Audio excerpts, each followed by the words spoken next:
Code white, 2 southeast. Code white, 2 southeast.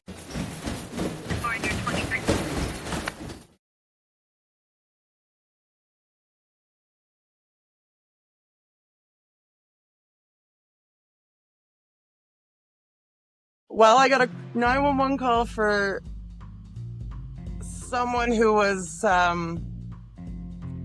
enjoying the company of a goat. No. True story. Firefighters get everywhere first, man. They get everywhere first. Yeah. What do you yeah. do? Oh my God, that's insane. Well, my favorite part is when you walk into a call like that and the firefighters or cops show up first and they just walk out and they just look at you in their eyes. It's either like complete disbelief or just like they give you the speechless. eye, like that look. My favorite thing to say is if you don't have a uniform on, get out of my face. yes. If you don't have a uniform on, you need to be at least 50 feet away from anyone around me. Yeah. You see so much that you just, certain things you're like, it happens, but in the back, it's in the back of your brain until you see it and you're like, oh my God, right. This doesn't just happen in the movies. Like, Right. Or online, you know. yeah. He came out and he was cleaning up the truck and I looked at him and I said, how are you not crying? And he looks at me, he goes, nobody knows what happens when I go home.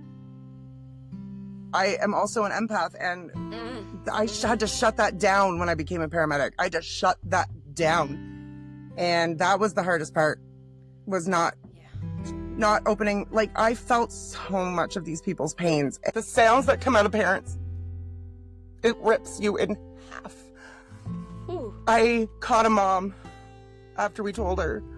And I physically caught her in my arms and just fell to the ground with her and just held her and she sobbed in my arms. Like, it's something no parent should ever have to go through. If I didn't get pregnant, I wouldn't be here.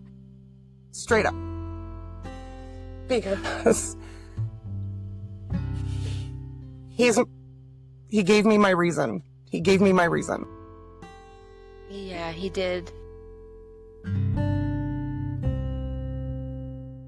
Hi everyone, welcome back to Grippy Sock Talk. Today it's just going to be your hosts, Jen and I, and we're going to do a new series called Healing Out Loud. So just to give you a little idea of what it is, I'm just going to basically interview people who's had trauma. It could be career-based, personal, any or psych ward trauma / incarceration. So today with Jen, as you all know, she has been a paramedic for 10 years. So this is your chance to tell your story. So if you want to be part of Healing Out Loud and be interviewed by the both of us, let us know. But I'll start the first episode by interviewing Jen.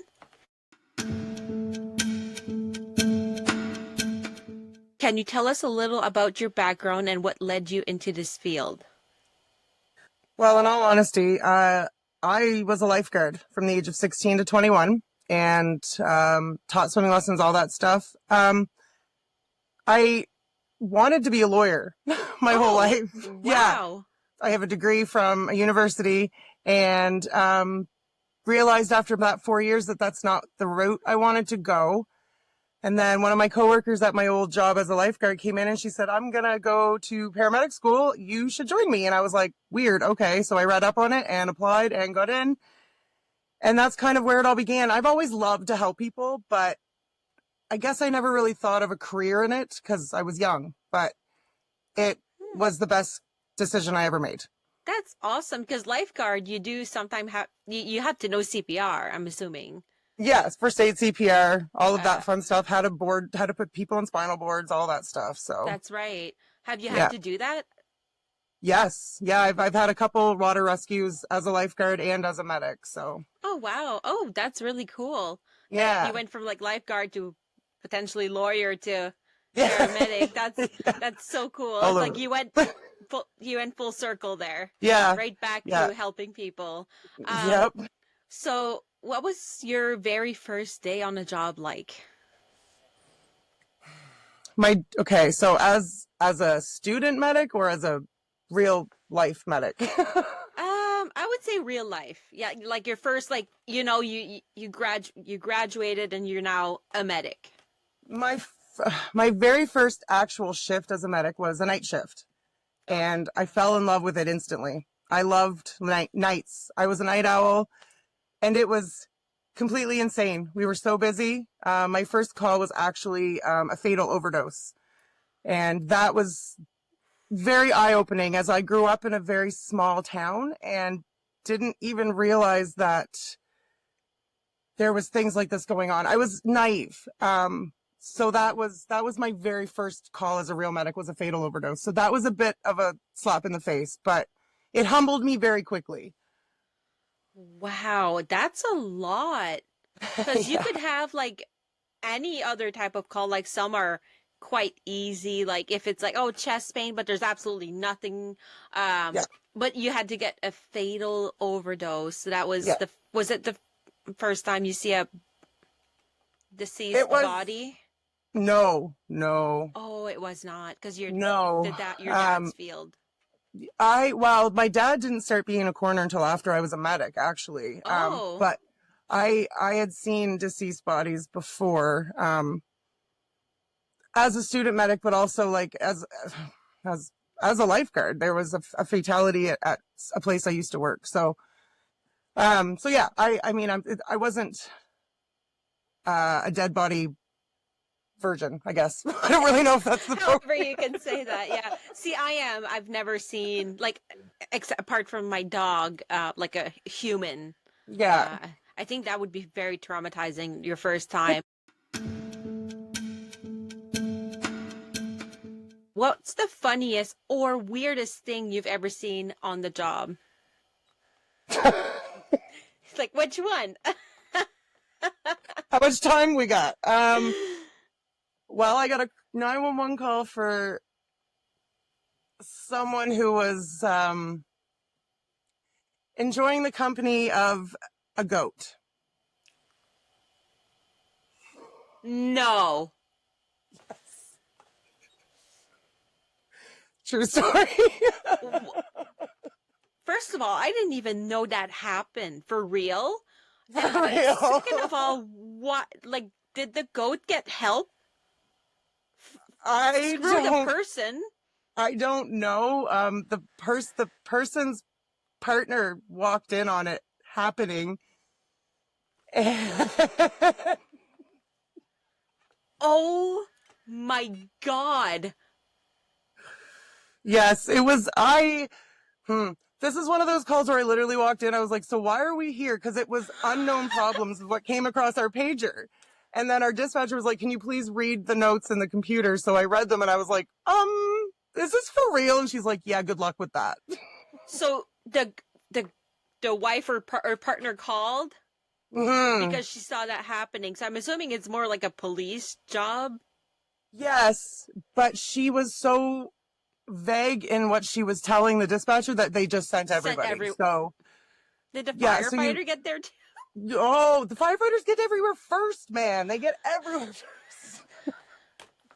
Yeah, What do you yeah. do? Oh my God, that's insane. Well, my favorite part is when you walk into a call like that and the firefighters or cops show up first and they just walk out and they just look at you in their eyes. It's either like complete disbelief or just like they give you the speechless. eye, like, That look, there's different looks, but you're like, oh, the firefighters walked out of that barn and the guy, one of them just looked at me and I was like, oh no, what's no. happening? I It was can't. finished by the time we got there, thankfully. I would. I think as soon as the partner walked in, it was. And I Pretty hope done. that person got charged because, like, it's as much as it's crazy, like They that were. poor goat. Yeah, I didn't do any follow up after that, but I do know that the police took him with them. Good, good. Yeah. God, people, leave the Yeah, animals bestiality is a alone. thing and it's nasty. Oh, that's nasty. Any moment where you had to stay professional but were dying laughing inside. Yes. Well, okay. So a couple come to mind. I'm sure you have a lot. Well, I'm going to tell you one about when I was a student. I was doing some of my time in recovery in the hospital, which is like after surgery and stuff. So Okay. this male patient came out of surgery and he was coming to, but of course, when you come out of anesthetic, you're very loopy and you're high. You're high as a Yeah. kite, essentially. So he started to wake up. So I went over to take his vitals and he was like, look what they did. And he whipped off his blanket. Of course, he's naked. And I was like, oh my God. And then he had a catheter in. No. And I don't know, for those of you who do not know what a catheter is, it's a tube inserted inside of you so you can pee in a bag. Mm-hmm. When the tube is inserted inside of you, there is a balloon that they blow up. This gentleman pulled the catheter out without deflating the balloon. You need to remove the saline. You need to take the balloon down. Yes. And yeah, so that was, I burst out laughing, but then I like caught it real quick because I was like, A, painful, but like B, I couldn't. Like it was just, it was a lot. It was a lot. I've heard of these online where people just rip the catheter, and I'm like, why? Why? Just wait. They can take out the Yeah, saline, but and it see, falls out. Oh, that. some people don't know that there's a balloon though. They think it's just the tube. Well, how do you? Okay, but it needs to stay in. Like, Yes. it would just fall out. Okay, but I mean, I'm sorry if you didn't know that. I'm not judging. I mean, I guess not everyone knows, but wow. Okay. Whew, that would be hard to not laugh. I mean, there's a couple more, but there was, oh yeah. That's insane. I guess similar-ish question, but I know you have a lot. So, what was your WTF just happened story? I think both of them could be, but Oh, I have one for you. Okay, so my partner and I were almost done our shift. We were at the end of a 12-hour shift, okay? Our shift ended at 7 p.m. It was 6:57, and we were heading to shift change, which was still a good 10 minutes away. And we get a 911 call because we are the closest unit, which is fine. You know, not a big deal. Overtime is overtime, whatever. So we get to the scene, and it is for a gentleman. It's a welfare check because no one's really talked to him in a few days, and his friends and whatever are getting worried. So we show up, and you can smell his apartment from outside, but you don't know it's his apartment yet. So we get there and the cops and firefighters are there, surprise. And the firefighter comes out and he says to me, he said, do you guys have a mask to wear? And I said, yeah. And he goes, put it on and bring extra gloves. And I was like, why? oh no. So this gentleman had been laying in his bed for 5 days. Didn't get out at all. Wow. Ever. So he's covered from here to his toes in his own feces and urine. He didn't get up to use the bathroom. No, he didn't get out at all. He didn't get out of his bed at all because he just didn't want to anymore. It's unfortunate, but it was like literally I walked in, I was like, what? WTF, essentially, because like, how do you just lay there? Oh my God. Anyway, we did get him up, but that call alone took us 3 hours. That was a 3-hour call. Did he get up? We had to get a doctor to call and inform him. Yeah, because I think with depression, like if it gets super It was so severe, much. There was so much. Like I've heard of like no showering, no brushing your teeth, but that must have been. He was like late 60s as well. So there was also the fact that he was like, I'm old. He just didn't. He was done. But we did get him up to the hospital and we got him where he needed to be. But yeah, it was literally, you walked in and you're like, what the, like, you see so much that certain things you're like, it happens, but in the back, it's in the back of your brain until you see it and you're like, oh my God, right. This doesn't just happen in the movies. Like, right. Or online, Yeah. I didn't even know we had prostitutes here Oh, till I saw it happening on a night shift. that's another WTF moment. Ooh. Yeah, I didn't know. Again, grew up in a small town. Yeah, no, I did too. So like for me, like these stories are crazy. And I think Yeah, for a lot of the viewers that they'll also be kind of crazy. yeah. Oh my God. Okay. Um, like that, like, yeah, I've heard, like I said, I've heard of people being so depressed that they go into like a catatonic state. Yes, And I yeah. think that's probably where he was at. It Um, was close. It was close for Very sure. close. Oh, Yeah, that's sad. But yeah. I'm glad he got formed and hopefully the help he needed. I hope he did. I truly do. I That truly must do. be something hard, like as a first responder sometime, especially like paramedic or firefighter, where you don't get to see The outcomes. the outcome. Police can sometimes, like if We they, can. yeah. I have followed up with patients before. Um, and I mean, during my shift, if I drop someone off, I'll go in. If I drop another patient off, like I used to go in and check on patients just to see like whatever happened to them. But a lot of the times, yeah, you drop someone off and you never find out. And it's I mean, you don't really think about it until afterwards, but you're like, oh my God, I wonder whatever happened to that person. That person, yeah. Yeah. Wow. Okay. Have ever had a moment where you completely lost your in a good or bad way, where you lost it? Yeah. I think everyone. um, you can determine whether it's good or bad. Okay. So we got a call for an epileptic seizure downtown at the bars, and patient was in the middle of literally in the middle of the road, seizing. Yeah, we got there and it was mass chaos. There was so many people because it was just when the bars were getting out, and this was when there was actually bars down there. Okay. Ooh. Um, so we get on scene. Police are already there, fire's already there, and there was a circle of bystanders around this poor person. But then the cops and the firefighters were trying to like integrate that circle to make their Mm-hmm. own circle. And of course, there's a certain person around here who likes to take pictures and videos of people. Okay. Hmm. So this is what was happening when I showed up on scene. I walked up and I grabbed that camera and I biffed it and it shattered. And this person got extremely mad and got in my face and was like, that's going to cost you. And I said, that's not going to cost me because I'm done. This person is seizing, which means they are losing ability of their bodily functions in the middle of the road. And you're taking pictures? Yeah. No, not happening. So take that, take whatever that cost you and go talk to my boss. Let's see how far you get.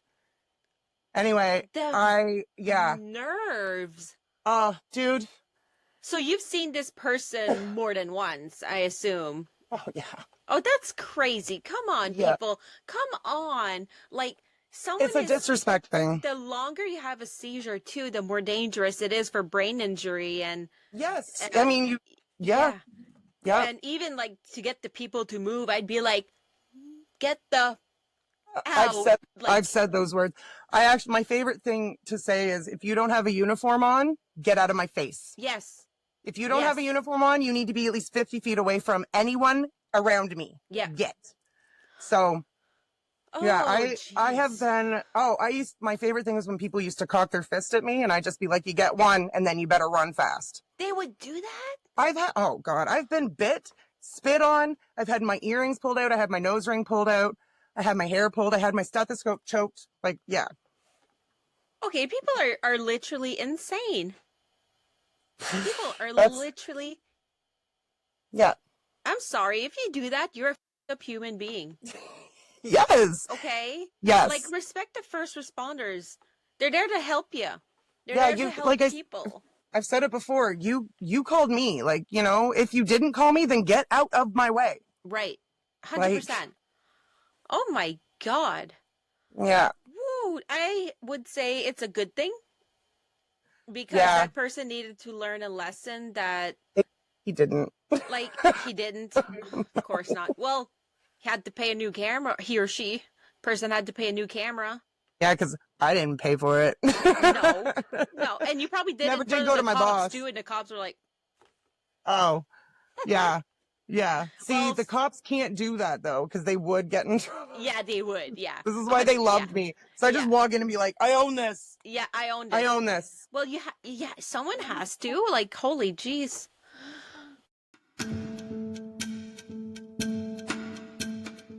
When did you first realize your mental health was being impacted? Well, it was, huh, it was within the first year. Oh, wow. Yeah. But I got really, really good at shoving it down. Because as first responders, we are supposed to be strong. It really, really, really hit hard when I lost one of my best friends to it. Because we had been on a lot of calls together. And to see people that strong go down, it makes you realize that you're not okay either. And it was just really, really, really hard. It was definitely within the first year. And then it was within the last 2 years of the end of it that I struggled the hardest. Where it kind of started to explode. Yes. Oh, so your friend that you lost was a paramedic and you saw her as her Her. as like strong, but she was probably doing what you did, Was. hiding 100%. it. Yeah. She was the first one of us to leave. Wow. Yeah. Yep. Yeah. Yeah. That's We're not as strong as we make ourselves out to be. you have like a certain you have to portray yourself as You do. superhuman. You do. You really, really do. And it's not fair. No, To put it bluntly, it's not fair. it is not. Like I struggled and I had to put on a smile because I was always a happy, bubbly person. And if I showed people my weakness, then they would think less of me, is what I thought. Wow, that's sad. Like especially in that type of field that you had to mask yourself. Yeah. So this might be a little deep, but what did your darkest moment look like and how did you come out of it?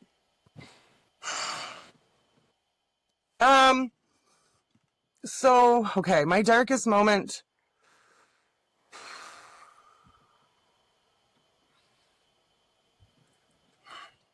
I held a 10-day-old as they took their last breath. You what? I held a 10-day-old as he took his last breath. No. And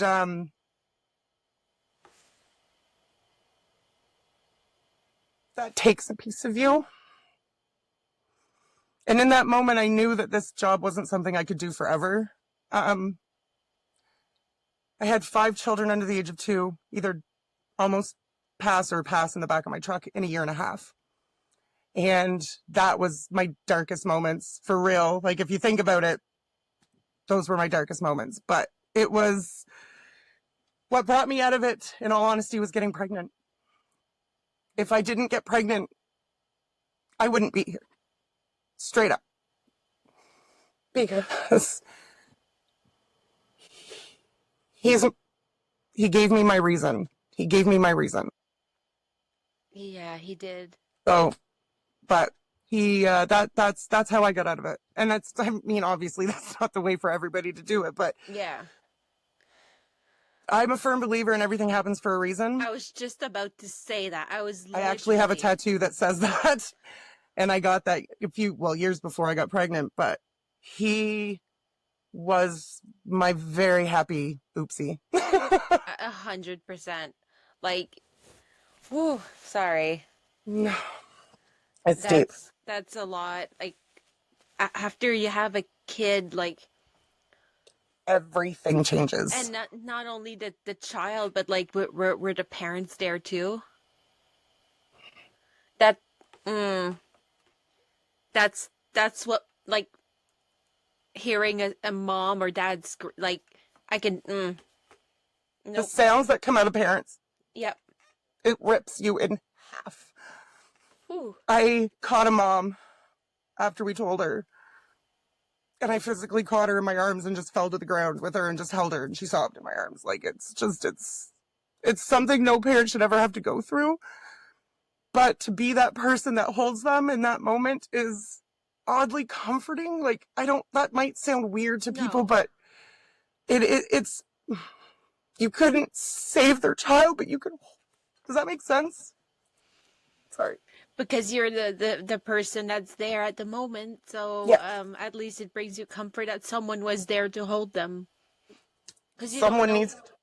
someone has to, because you don't know who they're going back home to. Yeah. Oh, So, sorry. no, it's fine.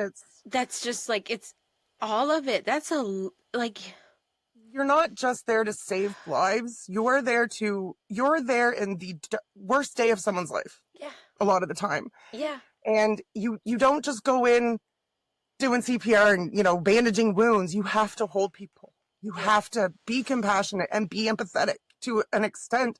And you have to love these complete strangers for a brief moment, at least. And I just click with people so fast that like, oh, Yeah. I couldn't, like, you're strong. Oh, you're so strong. Thank you. Because whew, Yeah, I'm just it's, listening to this and I never seen that. Like, it's a burden that, people say that you chose this profession. hmm, And in a sense, you did. I did, 1000%. However, I'm also a firm believer in it is what I was put on this earth to do, yeah. is to help people. And that's the route I took. And yes, I chose it, but it doesn't mean it doesn't affect me. No, I'm no. not hard. I don't, one of the best things I ever heard one of my partners say, we had a baby call and I was literally sobbing in the ambulance bay afterwards. And I was on the floor, this dirty, disgusting cement floor. And I was just sobbing. He came out and this man, I love him to death. He came out and he was cleaning up the truck and I looked at him and I said, how are you not crying? And he looks at me, he goes, nobody knows what happens when I go home. And to know that man does this alone, like that again kind of opens your eyes, right? Like this is telling you like people just want us to be strong. So he goes home. He was even trying to be strong in front of you. Oh, this man saved me so many times. He was my hero.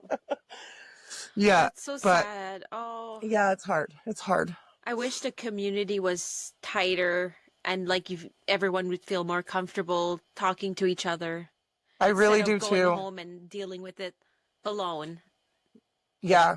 And don't get me wrong. I'm sure things have changed in the years that I have not been there, but this is when I was there, which in all honesty, 10 years ago isn't that long.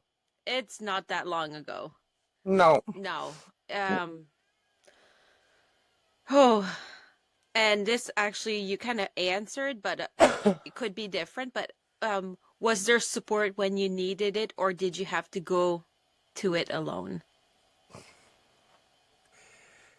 Apart from this guy, I guess. So they offer counseling services, which is the 5 sessions. And essentially I did that. And on the 5th session, I told this counselor that I was not okay at all. Yeah. And he, in my 5th session, was like, you're good. Bye. Yeah. It's I told not him, enough. It's not. no, it's not. And when I asked for help, I needed a counselor, someone who, was specialized in like PTSD and anxiety, depression, workplace, everything. And I was essentially told, no, you have this instead, but it's just a generalized counseling session, right? Like these counselors are great. Don't get me wrong, but they don't specialize in what first responders need. No, not at all. And back then it was too expensive. So I looked at that person and I said, thank you. You essentially just signed my death certificate. Wow. Yeah. So I went through the majority of it alone. Thankfully, I had 2 amazing parents who were there for me. But I went through it alone. 100%. That's hard. You're not the It only is. one. I think most, like even that guy you were just talking about saying like you don't know what happens when I go home, right? So that's Yeah. There hard. isn't enough and there's not enough help, and they don't offer it enough. Five They don't. session is a slap in the face. Like, oh my God. Dude, 5 sessions will touch on the last 10 minutes of my life. Right? Yeah. Like, I don't know what you want me to talk to you about in 5 sessions about what I've been going through in the last 30 years of my life. Yeah, 5 hours. 5 hours. Oh, and then you're good. Like, That's no. a joke. It's a joke. It's a joke. Yeah. Ooh. Yeah.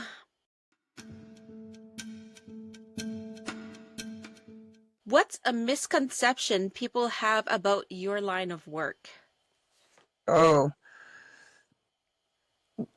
That if you call the ambulance, we'll get you in to see a doctor quicker. Doesn't work that way. True story. People, you would not believe the amount of times I got 911 calls for people who just wanted to drive to the hospital because they thought if they went by ambulance, they'd get seen quicker. Nope. You get triaged the same by us as you do by the nurses at the hospital. We triage you and then they triage you again. Yeah. So if we deem you important and they don't, they win. You go to the waiting room. And that's exactly what I was going to say. I've seen some people go in by ambulance and they don't go in our hospital is separate, right? There's the one that walks in the door and the one that comes in by ambulance. Yes. And the severe one that comes in by ambulance stay there. But again, if your triage really low, you're going to sit in the waiting room. You just got to drive in a bill. That's exactly it. You just got a hefty taxi bill, dude. Yes. Like, I have physically walked people from the back of my ambulance through the emergency room to the waiting room and said, bye, this is where you stay for the next 12 to 24 hours. I've seen it. I've seen it with my own eyes. Yeah. And I think at one point ambulance services were free, but then they noticed that people were, like you said, using it as a taxi service, and now that's why there's a charge to it. So, legit have had people get out. I've opened up my back doors and they've hopped out and walked out, just left. Didn't even need to be seen. I was a legit taxi. That's you could have been on another call. It's frustrating. Okay. I got a whole other story for you, but that's for a different day. For a different day. Yeah. It's another WTF moment. We'll have a lot of videos to share. A lot of things. Like even me reading these questions, I'm holding back because I'm going to have an interview myself. And I'm like, nope, don't say it yet. Don't say it yet. Yes, wait your turn. No, I'm just kidding. Wait for your turn. How has your trauma shaped who you are today? Okay. Here's the thing. My trauma has made me a strong ass woman. Okay? Yep. I was people used to say that when I put on my uniform, I was a completely different person. I was a strong, independent woman. My parents raised me to be that way, but I was broken many years ago. Yeah. But from my personal and my career trauma, it has made me strong. It has made me be able to speak my mind and hold my ground and defend my people and have no fear. And it's not no fear in a bad way. I don't fear when I know I'm doing the right thing. Yeah. If I have to defend my family or someone close to me, I'll do whatever I need to do. And I will take the repercussions because I know it was the right thing. I'm scared. Don't get me wrong. I'm scared every day, but I'm not scared anymore. And I refuse to teach my son to be scared. 100%. I couldn't agree with you more. Yeah. It made you a stronger woman that wants to protect, especially her loved ones. Make sure especially my kid. Oh, our kids are everything. And especially both of us have boys and men don't talk about their mental health. I'm going to ingrain it. Like you come to me, you talk to me, you cry, you're allowed to do it I tell my son all the time, it's okay to cry. Feel your feels. Feel it. And then we'll talk about it. Yes. But there's a meme that I love. It says, you all hear about daddy's girls, try a mama with a son. I'll come after you with a smile on my face, just saying. Same with me. Right? And then we also got each other's back, okay? Yes, okay, 100%. We ride it on, okay? We ride it on. That was my favorite. Yeah.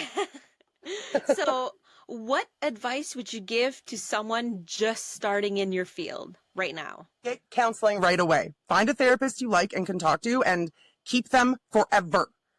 And go often, and don't be afraid to hold back, and don't be afraid to speak your mind, and don't be afraid to say no. Okay. And defend yourself. Always defend yourself. Yeah, that's good.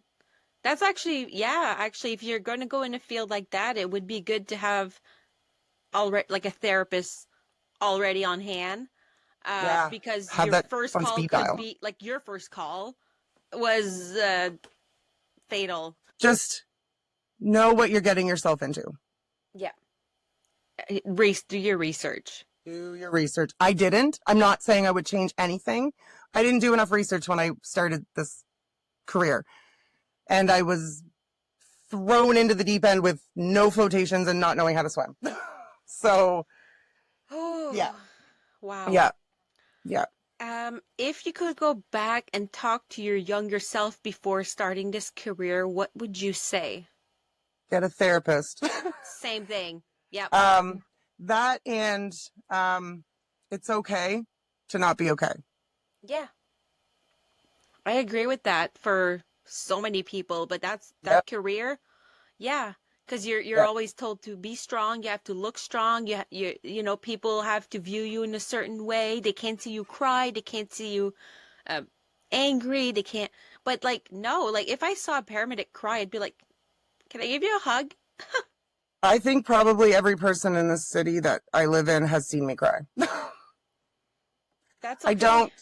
I'm a crier. Like I cry when I'm happy. I cry when I'm sad. I cry when I'm mad. But I am also an empath, and Mm, I mm-hmm. had to shut that down when I became a paramedic. I had to shut that down, and that was the hardest part.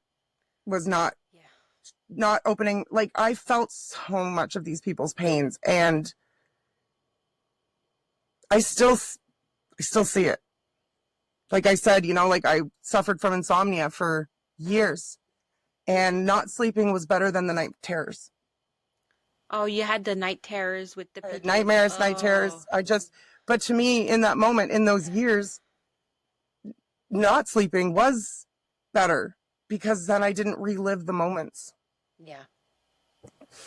That's hard. That is, oof. And then not having enough sleep also affects your mental. It's just such a bad cycle. Such a bad cycle to be stuck in. That's another thing about advice. When you work shift work, okay, if you're on a 2 days and 2 nights, you work your 2 days, go to bed normally. When you work your first night, sleep that day. Yep. Sleep, sleep, sleep. And then you work all night. If you have to work the following night, sleep. I'm Yes. telling you, you need it. You need Yes. it. Because you don't always have the ability to catch a nap. Like, No. and No. like it's just, it's when you are working a 12-hour shift on little to no sleep, it's hard. It It's would be. hard. I did it for years and it's exhausting. It's exhausting. So you didn't sleep much. Yeah. Oh, no. Why do you think I drank about it? Yeah. So I could Yeah. sleep. What's one thing that helped you heal that you never expected?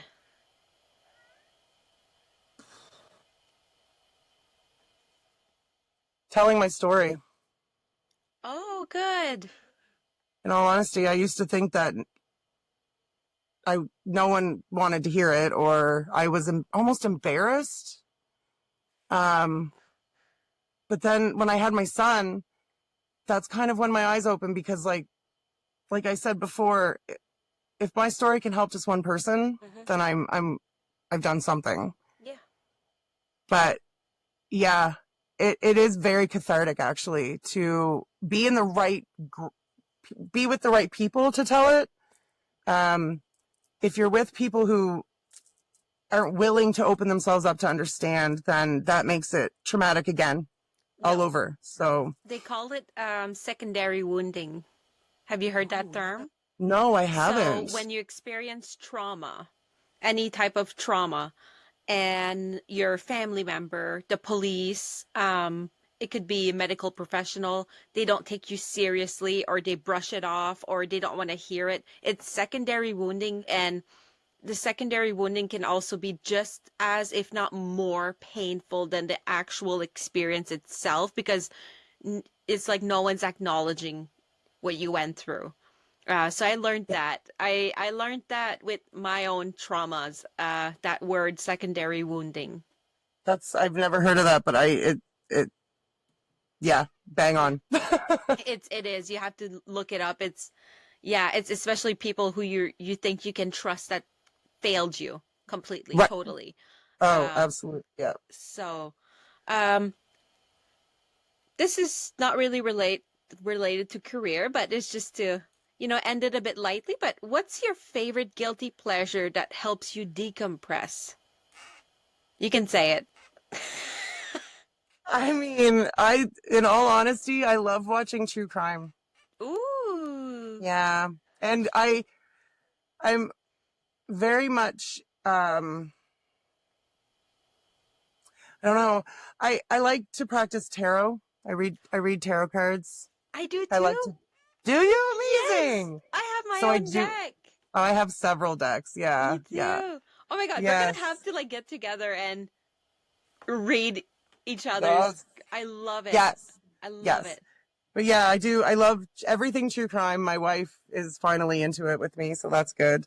And tarot cards is my thing. So, last question is grippy sock time. Pew, If pew, pew, you pew. had to be locked in a psych ward with one person, real or fictional, who would it be and why?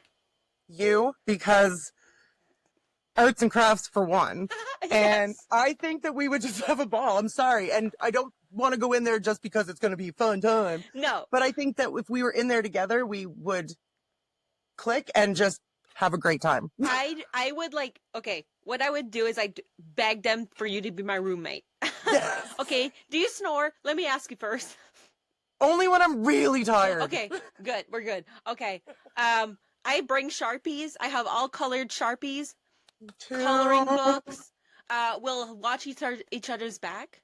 Yes. Yes. Okay? Yes. If Yes. someone does something to you, they get it. Ditto. uh, we'll watch each other's back for Yep. sure.